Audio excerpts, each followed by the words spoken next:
Hey guys! Today I'll show you a science fiction thriller TV series named Rebel Moon Part 1, A Child of Fire. Spoilers ahead, watch out and take care.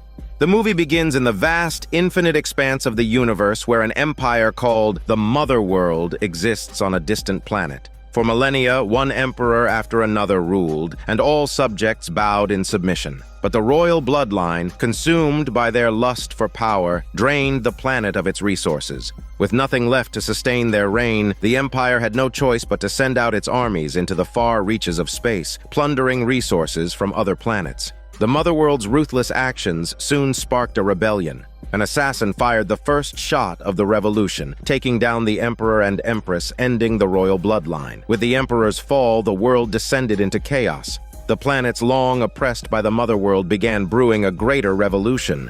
Seizing the opportunity, a council elder took control of the Motherworld and declared himself regent. He dispatched the most brutal commanders to the outer fringes of the Motherworld's territories, hunting down and crushing any hint of rebellion. A woman named Cora lives in a small village on the outskirts of these lands. She wasn't born there. Her origins lie in the fires of war. Cora had spent 2 seasons in the peaceful village on the quiet farming moon of Velt, but still couldn't adapt to the calm, as the war had stripped her of the ability to feel happiness. She always sensed that disaster was looming, but no one expected it to come so soon. The regent's warship appeared in the skies above the farmland. Cora immediately rang the village bell and everyone gathered for a meeting. A young man named Gunnar, seeing an opportunity to make some money, suggested trading with the Motherworld's forces. Perhaps they could sell this year's harvest for a good price. But Cora knew the regent's nature. He was here to take everything. Worse still, Gunnar had sold grain to the rebels just last year, who were the Motherworld's mortal enemies.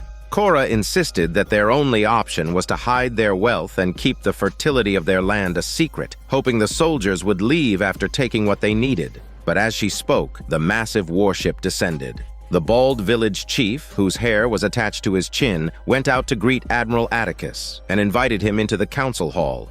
Admiral Atticus wasted no time, demanding the villagers cooperate with the army in their search for a small group of rebels hiding in the area. The leader of the rebels, known as Blood Axe, and her brother Darian were among them. The chief, trying to avoid trouble, explained that they were just farmers with no ability to help. But the admiral, undeterred, replied that if they were farmers, then they must have grain. They would supply food to the army, and the army would pay 3 times the market rate. Remembering Cora's warning, the chief explained that the land was rocky, with little fertile ground, and that the harvest was just enough to keep them alive. There was no surplus to sell to the Motherworld. But Gunnar, hearing the promise of 3 times the market price, immediately dismissed his concerns and revealed that the village had a bumper crop and even surplus grain stored away. To his surprise, Admiral Atticus didn't reward him. Instead, he decided to teach the chief how to deal with an insubordinate subordinate. He grabbed a cane, and just as Gunnar was about to panic, Atticus turned and struck down the chief, but spared his messy beard, accusing him of deceiving the Motherworld. The blow left the chief on the ground, and Atticus then turned and struck down the chief's beardless wife as she rushed to her bald but bearded husband's aid. He turned back to Gunnar, asking how soon they could deliver the grain. Terrified, Gunnar promised to have it ready in 9 weeks. Atticus responded he would be back in 10 to inspect it, demanding them to provide 10,000 bushels for the warships, but the entire village could barely produce 12,000 bushels in a good year. The Motherworld was intent on starving the entire village to death. After the admiral left, he stationed a squad in the village. The squad leader picked out a place to stay and ordered his sidekick to evict the residents so they could move in their equipment. The rest of the squad opened military green crates, revealing the JC-14, a new model of the Mechanical Army's robots. Private Aris asked JC-14 for help in moving supplies to the camp. The sidekick was excited to see the JC-14. Rumor had it that after the Emperor's assassination, the programming of the Mechanical Army had changed. No matter what you did to them, these robots wouldn't fight back. As he said this, he fired a shot at JC-14. Aris couldn't stand it and stepped in to stop the sidekick. The squad leader quickly intervened, pulling them apart and urging them to continue with the supply run. He then instructed JC-14 to go wash in the river. Advanced technology at its best, the robot could just walk straight into the river to clean itself. A village girl approached, offering JC-14 a towel. Her gentle beauty reminded JC-14 of Princess Isa, known in legends as the Redeemer. Every soldier in the mechanical army would fight to protect the princess, but during her coronation, the princess, along with the emperor and empress, were all assassinated by those they trusted most. In stark contrast to the peaceful scene by the river, chaos erupted in the council hall. Gunnar was at the center of the storm, blamed by everyone. The villagers, desperate to survive, planned to farm as hard as they could to prove their worth to the mother world. Hearing this, Cora returned to her room to pack. She knew that to stay alive, she had to run. The farmer, who had taken Cora in, couldn't help but speak up. When he found her among the wreckage of a battleship, he feared she would bring trouble. But the village had accepted her, and now, when they needed every hand, how could she abandon them? The farmer urged her to find the rebels being hunted by the mother world. They might be able to defend the village. But Cora had already made up her mind. As she was about to mount her Ferrari horse to leave, she saw the sidekick and his gang bullying the village girl. Only Aris dared to stand up for her, but he was outnumbered and quickly overpowered. In that critical moment, Cora appeared, axe in hand. The soldiers, seeing she was a woman, moved to disarm her and want to have a baby with her. Cora grabbed one of their guns and went on a rampage. Soon, a burly soldier managed to disarm her, but Cora swiftly threw sand in his face and seized his sword, taking down half the camp's soldiers in a flash. Seizing the chaos, Aris broke free of his restraints. Just as Cora was about to finish off the sidekick, the squad leader aimed his gun at the village girl, threatening to blow her head off if Cora didn't stop immediately. At that moment, JC-14 rushed in. Seeing this, the squad leader ordered JC-14 to kill the village girl, but the robot picked up a gun from the ground and shot the squad leader instead. It seemed the conversation by the river had an effect. JC-14 didn't want to harm the village girl. The robot then turned and left the scene. Shortly after, the villagers arrived to find Cora finishing off the dying sidekick, ending his sidekick life. With only Aris left alive, the entire garrison had been wiped out. When Admiral Atticus returns in 10 weeks, he'll surely seek revenge. Whether she liked it or not, Cora had to stay and fight for the village. The farmer handed her a uniquely designed gun, one he had found with her in the wreckage. He had kept it hidden, fearing it was too dangerous. But now, it was time to return it to its rightful owner. Once Cora was ready, she set out on her journey. She needed to find skilled warriors to join her in the fight against the regent, and her first target was General Titus. Once a hero of the kingdom, Titus later led a rebellion and now stands as a sworn enemy of the mother world. To find him, Cora needed to ask Gunnar, who had sold grain in Providence City last year and had made contact with the rebels. So Gunnar would guide her to their contact. The villagers watched as the two departed without a kiss bye.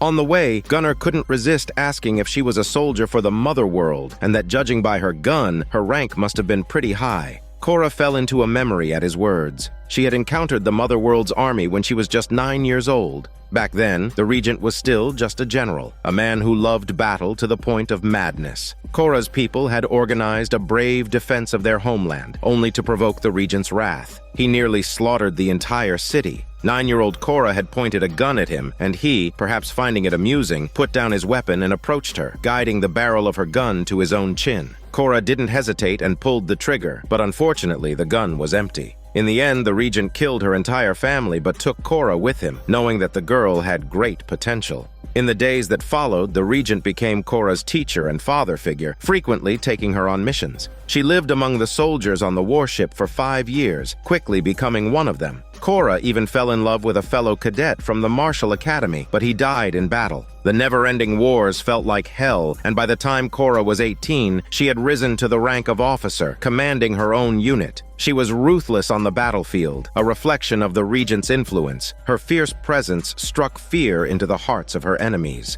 Cora fought for the emperor in distant lands, even though the army she served had killed her entire family. Her thoughts returned to the present as they arrived in Providence City. Just as Gunnar was about to find their contact, they saw him being captured by bounty hunters. It seemed they'd have to find another way. The two entered a nearby tavern, where people from various planets eyed them curiously. Gunnar pointed out that King Levitica of another planet provided sanctuary for the Bloodaxe family, suggesting they could contact the Leviticas directly. Cora, however, thought it was too risky. As they pondered their next move, a pig-headed man approached and started flirting with Gunnar, even inviting him upstairs. Cora tried to reason with him, but when he refused to listen, she decided to teach him a piggy lesson. With the entire tavern watching, Cora took the opportunity to ask if anyone knew where to find Titus. A strange, half-naked man suddenly spoke up, saying he'd seen Titus at the arena on moon planet Pollux. Cora and Gunnar were about to find a ship to head there when the pig-headed man returned with backup, leading to an inevitable fight.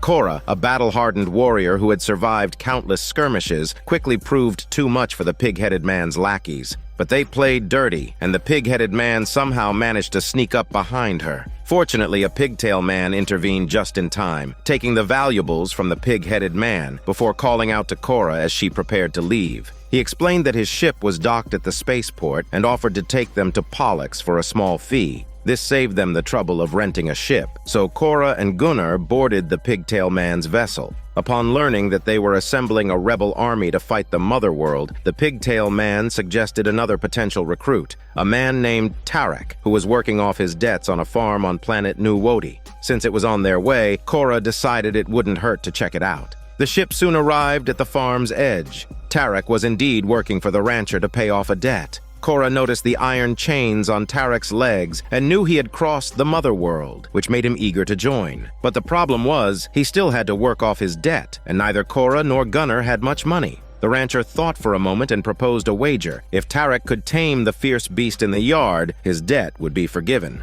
The rancher's offer seemed absurd, clearly waiting for someone like Tarek to come along for this challenge. This scene was purely to showcase Tarek's abilities. Standing over 6 feet tall, Tarek seemed to channel a Disney princess as he spoke softly to the giant bird, offering kind words and a gentle touch until the beast was calmed. Tarek then rode the birdie into the sky, but midway through, the bird seemed to realize something was amiss. It suddenly flapped its wings and crashed into the mountainside. This bizarre beast-taming episode highlighted Tarek's impressive biceps, flowing hair, and determined gaze. In the end, Tarek completed the task, cleared his debt, and joined the group as they continued on their journey. The scene shifts to a planet rich in metal deposits. Duna makes her appearance, a character who is anything but simple.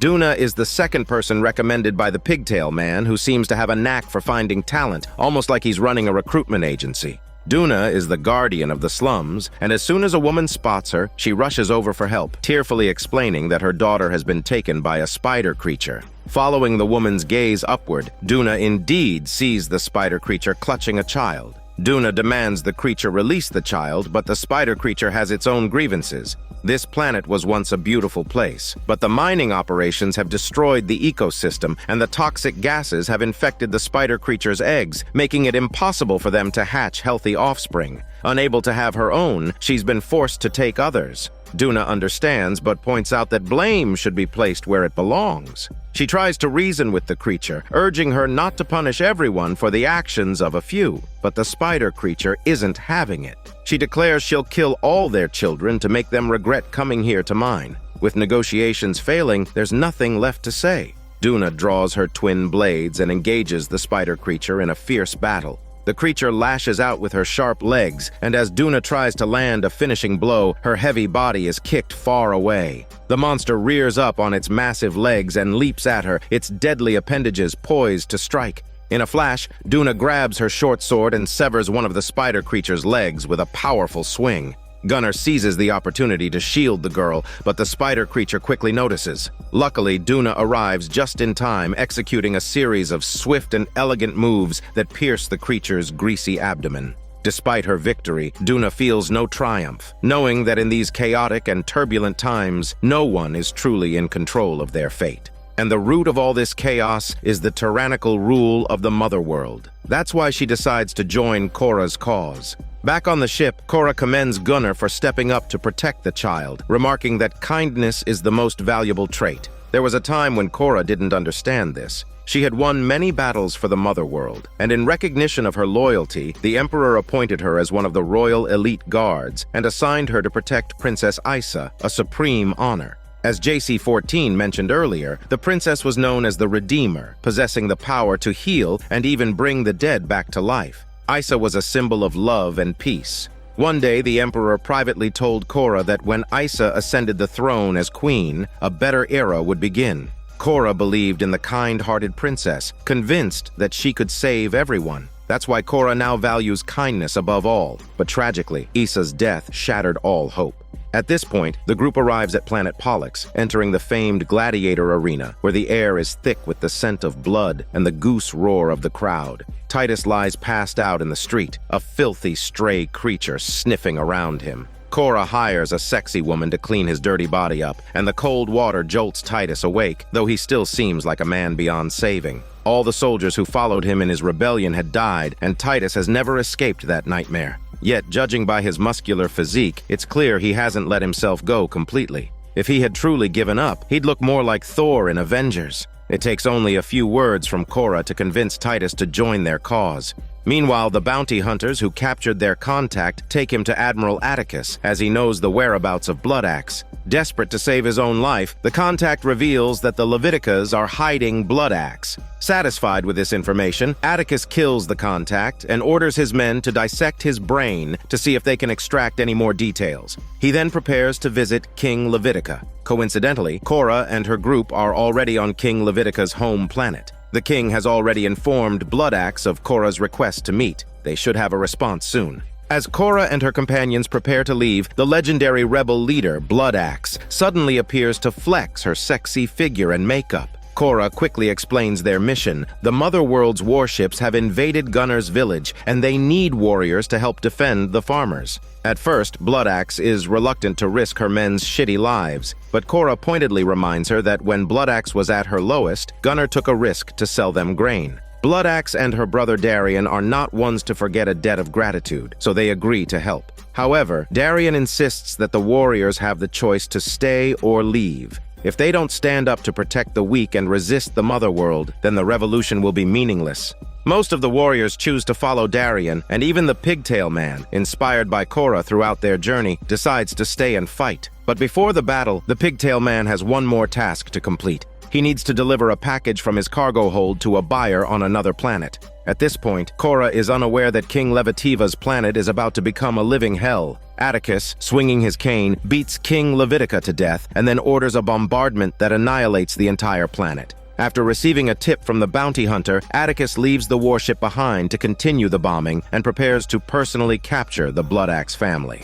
Meanwhile, the Pigtail Man's ship arrived at the buyer's planet. He docked at the Gray Exchange and asked Korra and the others to unload the gray crates. Following his instructions, they delivered the cargo at the dock, with Darien's ships guarding from above. Just then, Korra noticed a pig-nosed man exchanging a secretive glance with the Pigtail Man. It dawned on her that there was a traitor in their midst. The Pigtail Man turns out to be the bounty hunter who had betrayed them. In the next moment, Atticus's fleet began bombing the area. The gray crates on the ground activated a trap, locking the group in place with iron claws, rendering them immobile. The Pigtail Man's plan was coming together. He had only introduced Korra to Tarek and Duna, and even helped find Titus, because they were all on the bounty list. He intended to capture them all in one go. Atticus soon arrived at the dock, smug and triumphant. After all, these bounties were worth a fortune, and this success would secure his promotion. To ensure everything went smoothly, he instructed the Pigtail Man to paralyze the captives. There was a small port in the device restraining them, perfectly aligned with their spines.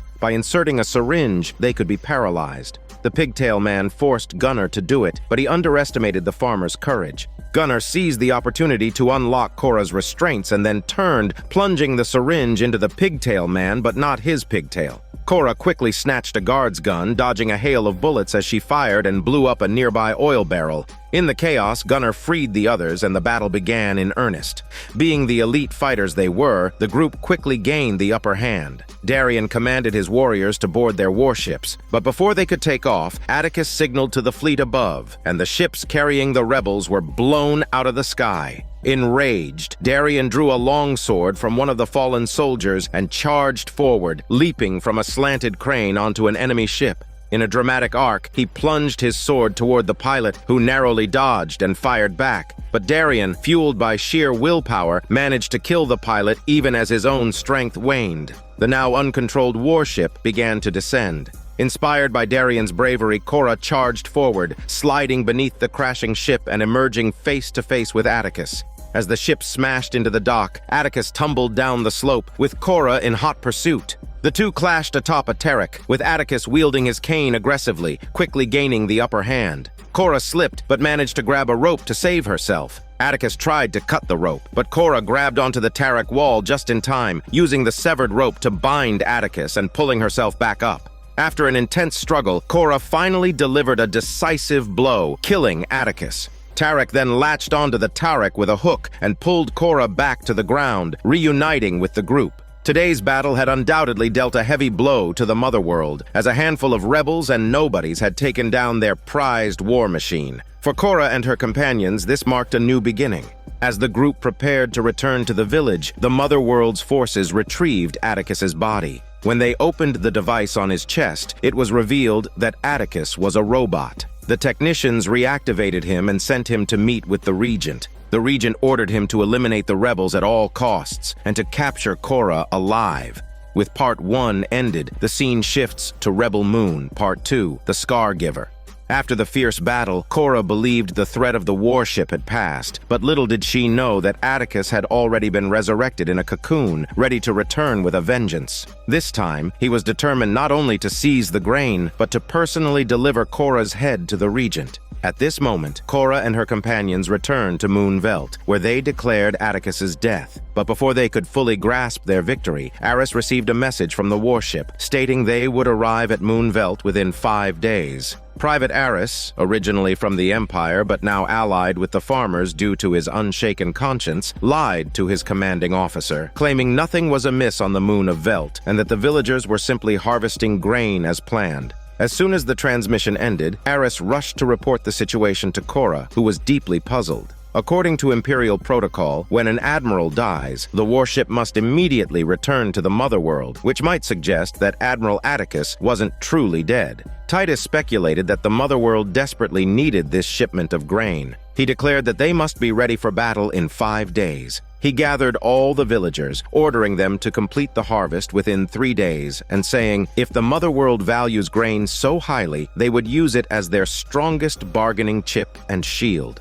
Since everyone joined the grain harvest the next morning, Titus urged them to rest well. Later that evening, Gunnar sought out Cora for a conversation. During the last battle, he had discovered that Cora was a fugitive wanted across the galaxy, and now he wanted her to come clean about her past. He then learned that Cora was once the adopted daughter of the Regent and the personal bodyguard of Princess Isa. Princess Isa had the ability to heal all wounds and was born as a symbol of peace. Under her influence, the old king gradually abandoned his desire for constant territorial expansion, a move that angered the regent. So he ordered Cora to assassinate Princess Isa during the completion ceremony of the final warship. On the day of the ceremony, just as the royal family arrived, the regent's forces took control. The king and queen were brutally murdered, and Cora, as the regent's most loyal adopted daughter, found herself unable to resist his command. She shot the princess dead. As soon as the princess fell, the regent's demeanor shifted. He placed the entire blame for the royal family's murder on Cora. Betrayed by the person she trusted most, Cora fought her way to a shuttle and escaped the Motherworld, eventually finding refuge on Moonvelt. Early the next morning, the entire village mobilized to harvest the crops. They worked tirelessly until late at night. However, the Imperial warship commander once again contacted them, inquiring about the progress of the harvest. Aris remained calm and managed to deflect the questioning, unaware that his deception had already been uncovered by Atticus. Since Aris was the only one answering the calls and no other soldiers had appeared, Atticus deduced that the soldiers had all been killed by Cora and that Aris had switched sides. 3 days passed, and the villagers finally completed the harvest. They celebrated together, singing and dancing, unaware that just a few meters away in the fields, JC-14 was quietly listening. Created to protect the princess, JC-14 had not engaged in any combat since the assassination of Princess Isa and had gradually developed self-awareness. It sensed that the village needed protection. The next day, the villagers began preparing for defense. They moved the harvested grain to the outskirts of the village, ensuring the enemy couldn't bombard the village from orbit without destroying the valuable crop. They also gathered all available weapons and armor-piercing explosives, with Titus, Duna, and others training the villagers in shooting and close combat. Even the young girls had to learn how to protect themselves. Additionally, Titus had strong men dig trenches and fortifications, while Bloodaxe's deputy and the others found the transport ship Cora had used to escape to Moonveld and hauled it out of the ruins for reuse. With all preparations in place, they were ready. In the evening, Titus gathered the core team, asking everyone to be honest about why they had joined the fight. He began by sharing his own story. Years ago, the Regent ordered his warship to hover over a planet's council, intending to intimidate the people into abandoning their bid for independence. However, the people there bravely resisted and voted for freedom. When the Regent heard of this, he commanded Titus to open fire on the capital. Titus refused to carry out such a brutal order, and as a result, his warship was shot down by his own forces. Crawling out of the wreckage, Titus fought the Motherwold's army until he ran out of ammunition. Unable to watch his comrades die because of his defiance, he surrendered, begging the Regent to spare their lives, but to no avail. The Regent punished him by forcing him to watch his comrades' executions. From that day on, Titus was consumed by regret. If given another chance, he would never surrender. Next, the deputy spoke up. He came from a place much like Moonveld. When a warship appeared over his planet, the elders of his tribe immediately surrendered to the enemy and handed over everything they had. Believing they had no power to resist the Mother World, the weak and elderly who couldn't work were killed, and the remaining residents were exiled to labor camps scattered across the galaxy, separated from their families and friends. In his numb despair, he was liberated by the Bloodaxe's rebel army, who stormed the labor camp and freed all the refugees.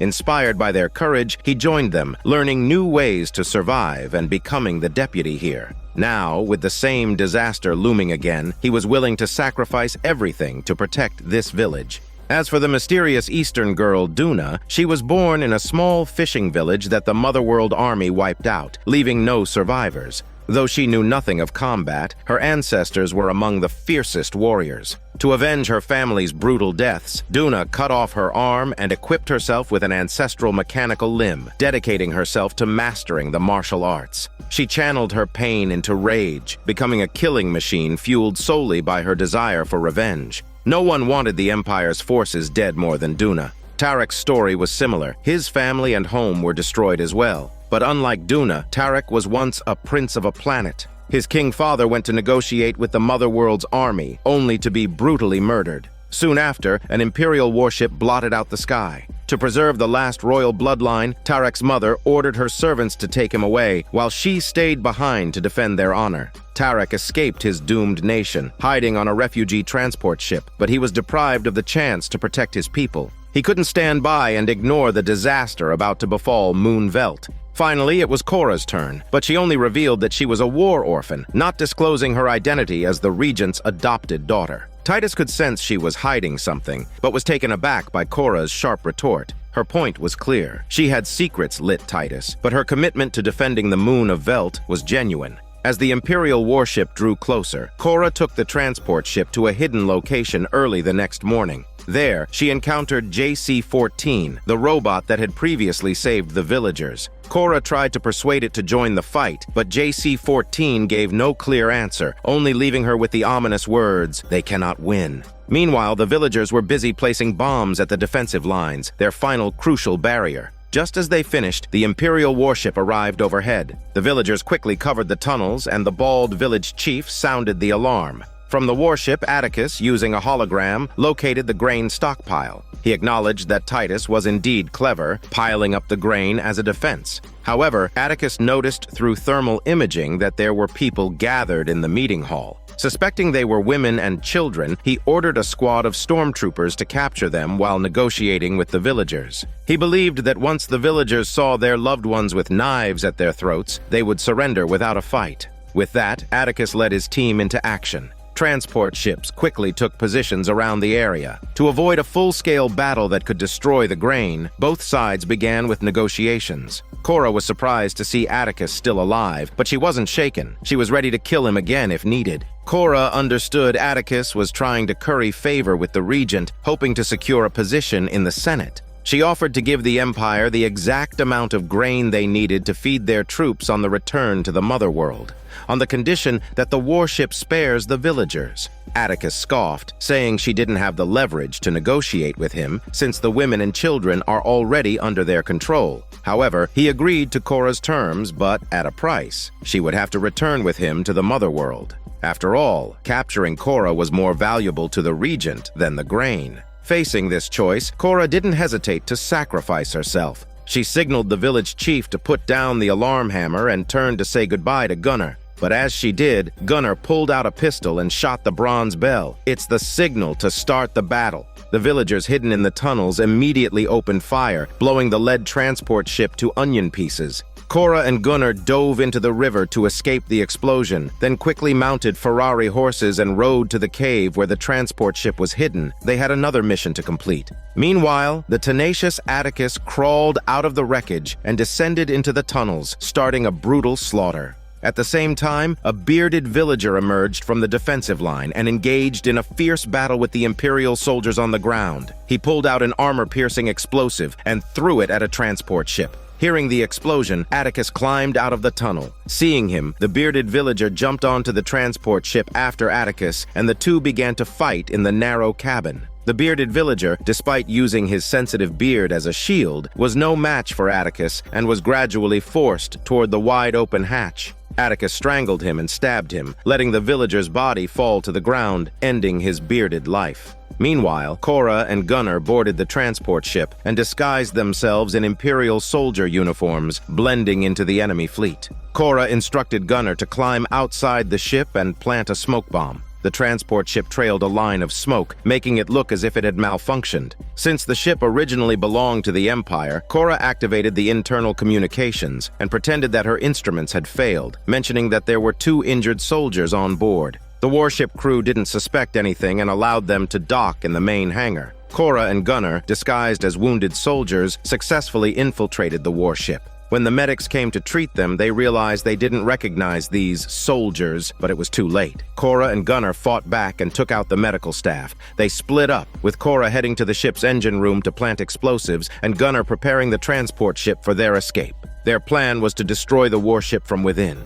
Meanwhile, Duna was guarding the women and children, fending off the stormtroopers alongside Aris. With her dual blades, Duna held the front line, while Aris and the villagers defended the side doors. However, the enemy was a trained military force, and Duna, despite her skill, couldn't be everywhere at once. She lost a part of her arm to an enemy soldier's strike. Aris, busy protecting the villagers, couldn't come to her aid. Duna was left to face the attackers alone. She fought fiercely, cutting down enemies in front of her, but was eventually stabbed in the side by a large soldier. At the critical moment, a blond boy holding a knife rushed forward and stabbed the soldier. Taking advantage of the distraction, Duna finished him off, but her injuries were too severe. She collapsed to the ground, feeling only satisfaction. Years ago, she had watched her people die, and now at last, she had fulfilled her mission.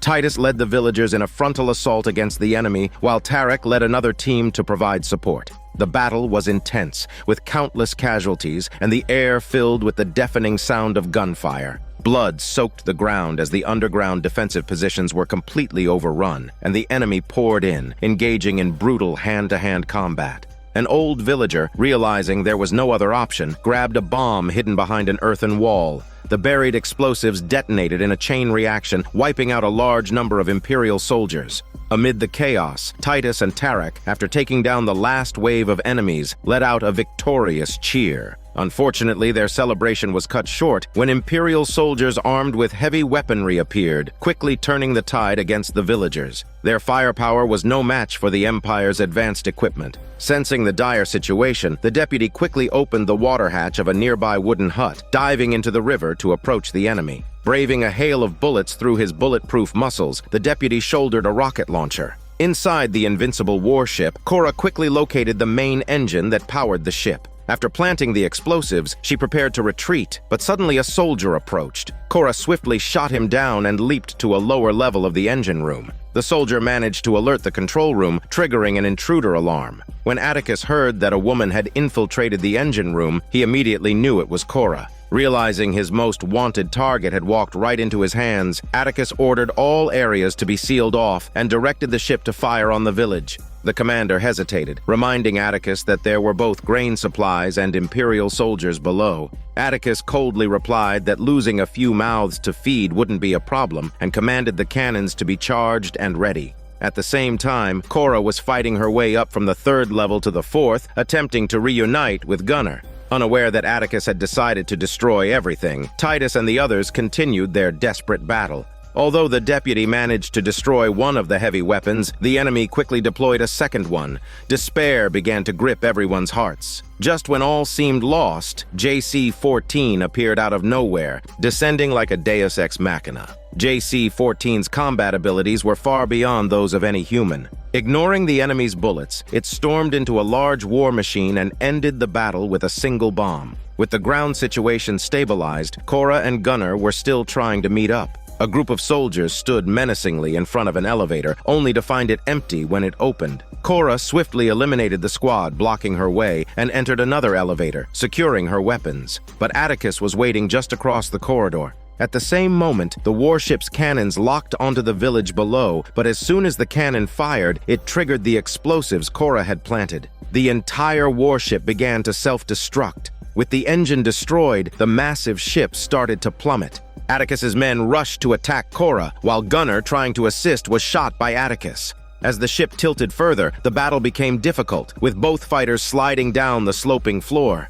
Several transport ships tumbled out of the main hangar. Despite everything, the unkillable Atticus climbed back up, only to be met by Cora's fierce attack. However, she was struck by Atticus, losing her weapon but managing to grab hold of an iron bar. Atticus grabbed Cora's sexy body and slammed her onto the ground, but at the last moment, Gunnar appeared and drove a knife through Atticus's chest. Seizing the opportunity, Cora used a lever to pin Atticus down and beheaded him with a swift strike. With the Imperial warship about to crash, the two wasted no time, quickly piloting a transport ship to escape. The massive steel beast smashed into the ground, sending up a cloud of smoke and heat. The transport ship soon lost control and crashed heavily into the earth. Cora dragged the injured gunner out of the wreckage. At that moment, a large group of rebel forces arrived to support them, completely wiping out the remaining Imperial soldiers. The defense of Moonveld was a resounding victory, but not without sacrifice. Gunnar had given his life. The villagers held a funeral for Gunnar and all the heroes who sacrificed themselves for their home. Cora also finally confessed to Titus that she was the one who killed the princess. To her surprise, Titus revealed that Princess Isa was still alive, hinting that the next chapter of their story would involve a quest to find her. This is Daniel CC Movie Channel. Stay safe and enjoy your day.